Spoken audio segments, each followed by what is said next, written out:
Hi ladies, good morning, good evening, wherever you are. It is evening here, it is very dark, but in England it gets dark like really quickly during the winter. So I hope everyone is doing really well. I haven't been on here in a little while, I do apologise for that. Um, I've just been loving life and been, in this newborn bubble still, and I can't believe she's like 15 weeks now. It's crazy, right?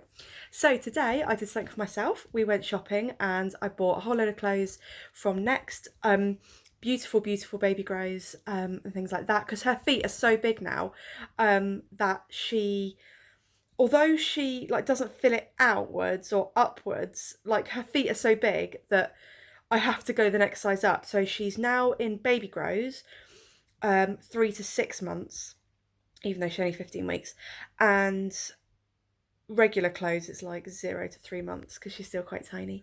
So this video is all about my two new piercings that I've got. I got them both done today. I got them done in Southampton actually, which is a lovely, lovely place. I think it's called Asgard.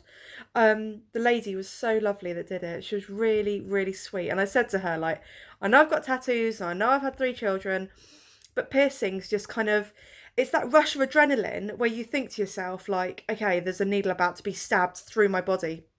So I got, yeah, two new piercings.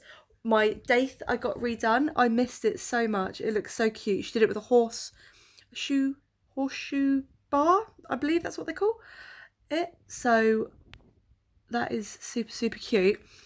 Doesn't really hurt that much. When she did it, she had this like numbing spray, like it like ices like the very top of the skin, just for a few seconds, and that actually really helped.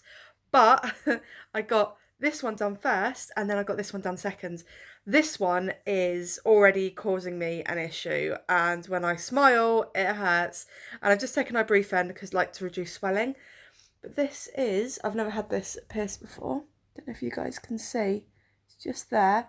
This is my upper forward helix piercing, and it is sore, you guys. Like when she put the needle through, it doesn't really hurt. But it is sore now. It's like, it feels like if you were to press constantly on a bruise, it feels like that. So obviously your body's not designed to have, pieces of metal put through it, but I don't know how it's going to react. So overnight, we're going to see. It does look super cute though. Just thought I'd share that with you guys. Also, I went to the Mac store in Southampton and I got this cute little thing here. It's actually called Ready to Party, and it is a little shimmer eyeshadow. It is beautiful. You can see on my eyes, it's just very subtle, but very beautiful. So yeah, I've just had a bath and I've just, sprayed all around my ear and just very, very gently cleaned it with a cotton bud. But I'd love to know if you guys have ever had a forward helix piercing or a daith piercing. This was a lot less painful, and because of the horseshoe bar, I find that it's not like moving as much. Whereas with the hoop, when they pierced it before, it like rolled round a lot. But yeah, so I hope you like this video. Give it a thumbs up if you did. Subscribe to me for free. I'm just about to go and edit now the next video on Olivia's tongue tie journey, and I'll see you in my next video. Bye ladies!